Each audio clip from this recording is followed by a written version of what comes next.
नमस्कार, आप देख रहे हैं बड़ी खबर और मैं हूं नगमा। केंद्र सरकार के खिलाफ micro blogging site Twitter Karnataka high court पहुंचा है।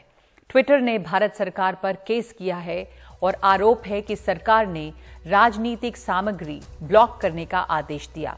ट्विटर का कहना है कि केंद्र के राजनीतिक सामग्री ब्लॉक करने के जो आदेश हैं वो मनमाने हैं। ये ट्विटर का आरोप है कि केंद्र ऐसे आदेश दे रहा था और इसी के खिलाफ ट्विटर कर्नाटक हाई कोर्ट पहुंचा है।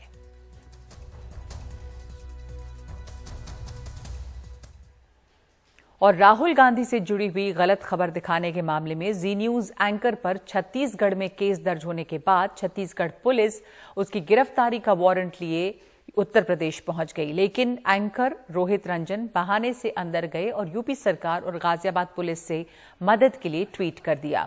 फिर क्या था, 2 राज्यों की पुलिस वहां पर पहुंच गई और एक एंकर की गिरफ्तारी को लेकर पुलिस आमने सामने थी। छत्तीसगढ़ और यूपी पुलिस में विवाद हुआ। सुबह 5:30 बजे इंदिरापुरम में गिरफ्तारी वारंट लेकर छत्तीसगढ़ पुलिस पहुंची थी। विवाद के बीच नोएडा पुलिस भी मौके पर पहुंची और नोएडा पुलिस ने रोहित को हिरासत में लिया। जी न्यूज की शिकायत पर नोएडा में भी केस दर्ज। 2 प्रोड्यूसर्स के खिलाफ भी केस दर्ज हुए हैं। दरअसल राहुल गांधी को लेकर जी न्यूज पर एक गलत खबर दिखाई गई थी, जिसमें वायनाड में तोड़फोड़ पर बयान को उदयपुर की घटना से जोड़ा गया था। कांग्रेस पार्टी ने जी न्यूज के बाहर इसके खिलाफ प्रदर्शन भी किया था। इसी को लेकर रायपुर में एंकर रोहित रंजन के खिलाफ केस दर्ज हुआ।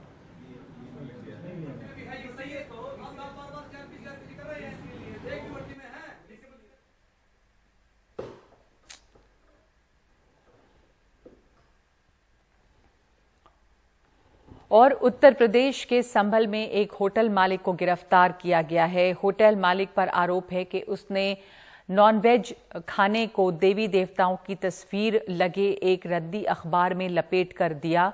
इस पर हिंदू संगठन का गुस्सा भड़क गया और उन्होंने शिकायत की पुलिस से। पुलिस वहां पर पहुंची। होटल मालिक के खिलाफ धार्मिक भावनाएं आहत करने का मामला तो दर्ज हुआ ही है, लेकिन साथ साथ खबर ये भी है कि जब पुलिस वहां पर पहुंची तो होटल मालिक ने जान से मारने की कोशिश भी की और इसलिए मामला दर्ज किया गया है। एफआईआर में कहा गया है कि पुलिस को सूचना मिली थी कि रेस्टोरेंट का मालिक देवी देवताओं की तस्वीर वाले पेपर में मीट बेच रहा है। पुलिस के मुताबिक जब 2 पुलिसकर्मी आरोपों की जांच के लिए गए तो उन पर होटल मालिक ने चाकुओं से हमला किया। होटल मालिक के बेटे का कहना है कि वो अखबार रद्दी की दुकान से खरीद कर लाए थे और उन्होंने खाना पैक करने के वक्त ये ध्यान नहीं दिया कि इस अखबार में किसकी तस्वीर छपी है। ये भी बताया गया है कि अखबार में नवरात्र के दौरान छपे किसी विज्ञापन का ये पन्ना था।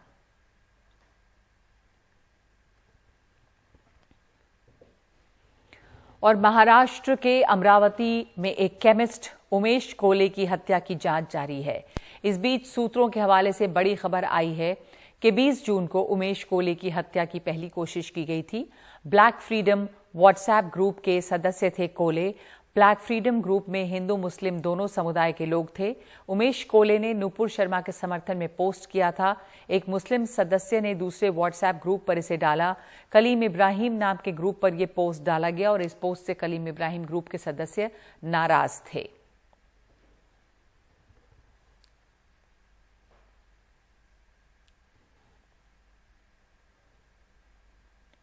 दिल्ली के मुख्यमंत्री अरविंद केजरीवाल ने सरकार पर धमकी देने का आरोप लगाया है। साथ में अगले महीने उप मुख्यमंत्री मनीष सिसोदिया की गिरफ्तारी की बात भी कही है।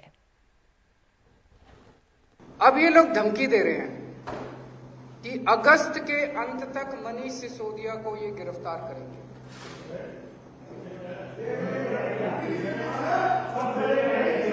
ये कोई तरीका नहीं हुआ ना। ये कह रहे हैं मनीष सिसोदिया को गिरफ्तार करें। यार ये शक्ल से चोर नजर आता है आपको? सर सब चलेंगे, साथ चलेंगे, सब शक्ल से चोर नजर आता है। दिल्ली के 18 लाख बच्चों का भविष्य बनाया है इसने। कनाडा में एक फेस्टिवल के दौरान एक डॉक्यूमेंट्री सामने आई जिसका नाम है काली, और इस डॉक्यूमेंट्री का जो पोस्टर है उसे लेकर विवाद खड़ा हो गया है। इसमें देवी काली जैसे किरदार की एक महिला को सिगरेट पीते हुए दिखाया गया है। ये पोस्टर में दिखाया गया है। फिल्म मेकर लीना मणिमेकलाई के खिलाफ इस पे मामले दर्ज कर दिए गए हैं कई जगहों में, जिसमें दिल्ली में भी मामला दर्ज हुआ है। और इसको लेकर भारतीय हाई कमीशन जो है उसने कनाडा में ये अपील की है कि ऐसे विवादित पोस्टर को हटाया भी जाए। देखिए ये रिपोर्ट। विवाद इसी पोस्टर को लेकर खड़ा हुआ है। कनाडा में बनाई गई डॉक्यूमेंट्री के इस पोस्टर में देवी काली को सिगरेट पीते और LGBT का झंडा उठाए देखा जा सकता है। वहां पर हिंदू समुदाय के कुछ नेताओं ने इसे लेकर आपत्ति जताई। कनाडा में भारत के हाई कमीशन ने बयान जारी कर कहा है कि हमें हिंदू समुदाय के कुछ नेताओं से शिकायत मिली है कि एक फिल्म जिसके पोस्टर पर हिंदू देवताओं का निरादरपूर्ण चित्रण है, वो टोरंटो के आगा खान म्यूजियम के अंडर द टेंट प्रोजेक्ट का हिस्सा है। हमने प्रबंधकों को इस आपत्ति से अवगत कराया है। हमें ये भी जानकारी मिली है कि कुछ हिंदू ग्रुपों ने इस पर कार्रवाई के लिए अधिकारियों से संपर्क किया है। हम कनाडा के अधिकारियों और कार्यक्रम के प्रबंधकों से गुजारिश करते हैं कि फौरन ये आपत्तिजनक सामग्री हटा ली जाए। इस डॉक्यूमेंट्री को बनाने वाली भारतीय फिल्म मेकर लीना मणिमेकलाई की गिरफ्तारी की मांग सोशल मीडिया पर तो है ही, अब उनके खिलाफ दिल्ली में एक FIR भी हो गई है। एक शिकायत भी मिली है जिसकी जांच हो रही है। उसके ऊपर एक FIR कर दी गई है और बाकी इन्वेस्टिगेशन अभी प्रोग्रेस में है। 153A and 295A IPC Indian penal code के तहत FIR की गई है। ये पहला केस नहीं है जहां पर हमने अक्रॉस कॉन्टिनेंट्स या देश के बाहर इन्वेस्टिगेशन करना हो। तो ऐसे बहुत सारे केसेस हैं, तो उसका एक प्रोसीजर है, उसको प्रोसीजर को फॉलो करते हुए इन्वेस्टिगेशन किया जाता है। इस बीच विवाद के बाद दिए कई बयानों में लीना ने कहा है कि वो बिना डरे आवाज उठाती रहेंगी। काली उनके लिए शक्ति, स्वतंत्रता और सच का प्रतीक हैं। दिल्ली से कादम्बिनी शर्मा, NDTV इंडिया।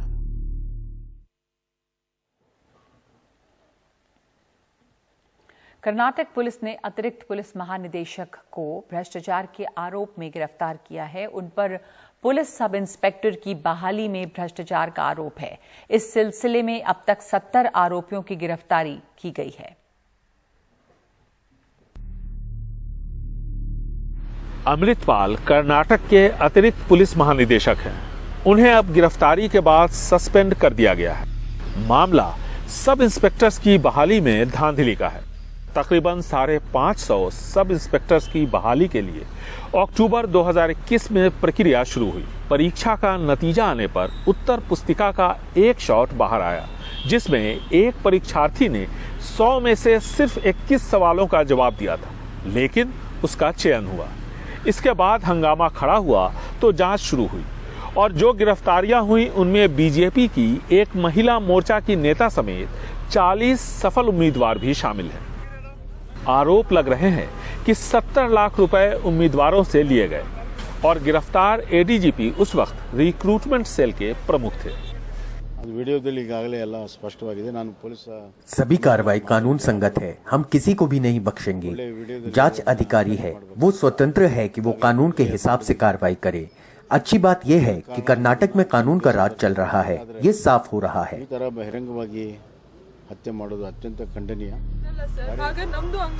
लाचार, बेबस, ईमानदार उम्मीदवारों ने मोर्चा खोल दिया। राज्य के अलग अलग हिस्सों में प्रदर्शन शुरू हो गया।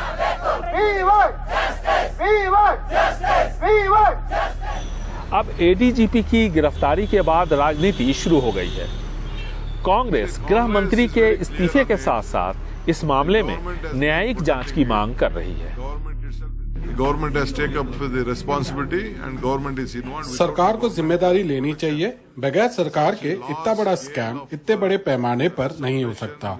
आधे घंटे के अंदर ADGP को अस्पताल क्यों भेजा गया बिना उसके स्टेटमेंट रिकॉर्ड किए हुए, ये सब जांच का विषय है।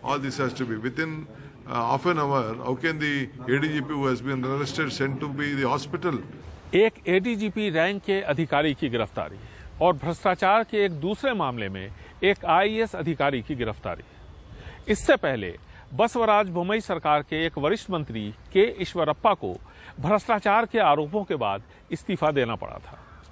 यहां विधानसभा चुनावों में 1 साल से भी कम का वक्त रह गया है। ऐसे में विपक्ष अब भ्रष्टाचार को मुद्दा बनाने में जुट गया है। बेंगलुरु से निहाल किदवई, एनडीटीवी इंडिया। प्राइवेट अस्पतालों में आपके इलाज का बिल बढ़ने वाला है। दरअसल जीएसटी काउंसिल ने अस्पताल की सेवाओं को जीएसटी के दायरे में लाने की सिफारिश की है। अस्पताल में 5,000 रुपए से ऊपर के रोजाना के कमरे पर अस्पतालों को 5% टैक्स देना पड़ेगा और उसकी कीमत मरीजों को चुकानी पड़ेगी। इसका विरोध फिक्की से लेकर ASSOCHAM, Indian medical association, association of health care providers जैसे संगठन कर रहे हैं और उन्होंने वित्त मंत्री को चिट्ठी लिखकर आपत्ति दर्ज कराई है। आईसीयू पर जीएसटी लागू नहीं होगा या नहीं, ये स्पष्ट नहीं है। ये भी नहीं कि आईसीयू से छुट्टी के बाद मरीजों को जिस हाई डिपेंडेंसी यूनिट में रखा जाता है, क्या वो भी जीएसटी के दायरे में आएगी।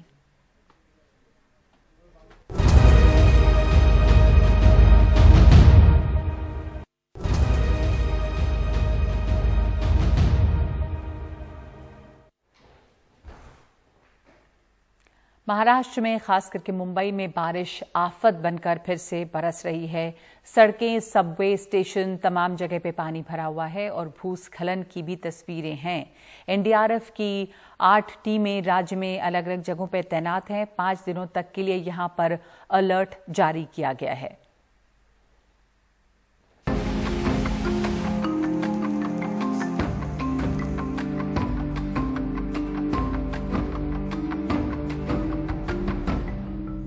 मुंबई समेत महाराष्ट्र के कई इलाकों में बारिश आफत बनी। बस, ट्रेन सेवाएं प्रभावित रहीं। अंधेरी सबवे को बंद करना पड़ा तो Sion, King Circle, Chembur, Kurla, Nehru Nagar Antop Hill जैसे इलाके जो अक्सर बारिश से बेहाल होते हैं, इस बार भी तस्वीरें वैसी ही दिखी। पानी भर गया, कितना तकलीफ होता है, बुढ़ा आदमी कैसा काम पर जाएगा। हाँ, तो आप लोग का कुछ इलाज करो। आने जाने में तकलीफ होती, पानी भर जाते हैं दुगुना तक, भाजी है और उस सब मार्केट करने में तकलीफ होते रहते हैं। मुंबई में सोमवार से लगातार बारिश हो रही है। 24 घंटे में 124 मिलीमीटर बारिश हो चुकी है। प्रशासन ने नजर रखी हुई है पूरी स्थिति पर और कई जगह एनडीआरएफ की टीमें भी अलर्ट कर दी गई है। एनडीआरएफ की टीमों से मदद भी दी जा रही है। तो कोशिश यही है कि भारी बारिश जो हो रही है उससे किसी की जान न जाए, कोई आपदा न आए और किसी आपदा की स्थिति में लोगों को तुरंत बचा लिया जाए। इसके लिए प्रशासन फिलहाल सतर्क दिखाई पड़ रहा है। अमरावती, सिंधु दुर्ग में बाढ़ जैसे हालात दिखे। मुंबई से नजदीक ठाणे और नवी मुंबई के कई इलाकों में सड़कें तालाब में तब्दील नजर आईं। घाटकोपर में भारी बारिश के बीच भूस्खलन की घटना सामने आई। गनीमत रही कि कोई हताहत नहीं हुआ और यहां से करीब 250 किलोमीटर दूर रत्नागिरी जिले के चिपलून में भी भूस्खलन की घटना घटी।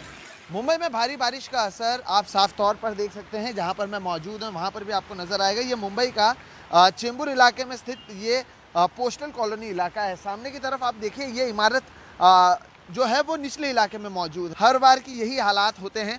हर बार कई दावे किए जाते हैं कि चीज़ें सुधरेंगी, लेकिन वो वैसा फिलहाल होता हुआ नज़र नहीं आ रहा है। लोग भी इसी तरह से चलने को, जाने को मजबूर हैं और गाड़ियां यहाँ पर से नहीं जा रही हैं क्योंकि पानी भरा हुआ है। तो भारी बारिश और उसका असर निचले इलाकों में साफ तौर पर देखने मिल रहा है। करीब 5 दिन अलग अलग स्थानों पर भारी से बहुत भारी बारिश की भविष्यवाणी है। अगले 5 दिन पूरा महाराष्ट्र स्टेट में अच्छा बारिश रहेगा, वाइड स्प्रेड रेनफॉल रहेगा एंड हम एक्सपेक्ट करेंगे कि खास करके कोंकण एरिया में एंड घाट एरिया से महाराष्ट्र में स्कैटर्ड प्लेसेस में heavy to very heavy rainfall रहेगा एंड आइसोलेटेड प्लेसेस में एक्सट्रीम हेवी रेनफॉल रहेगा। मुंबई में ऐसे तो अगले 5 दिन इंक्लूडिंग टुडे हमने ऑरेंज अलर्ट में रखा हुआ है। मुंबई के लिए डे 1, डे 3 एंड डे 4 को हम एक्सपेक्ट करते हैं कि आइसोलेटेड प्लेसेस में एक्सट्रीम हेवी रेनफॉल का भी चांसेस है। महाराष्ट्र में एनडीआरएफ की 8 टीमें तैनात की गई हैं। इनमें से एक टीम नागपुर, चिपलून और महाड में तैनात है, जबकि बाकी 5 टीमें मुंबई में। मंगलवार दोपहर तक कोल्हापुर के लिए भी एनडीआरएफ की टीम रवाना की गई। महाराष्ट्र के सीएम एकनाथ शिंदे बारिश के हालात पर खुद नजर बनाए हुए हैं। महाराष्ट्र से ब्यूरो रिपोर्ट, एनडीटीवी इंडिया।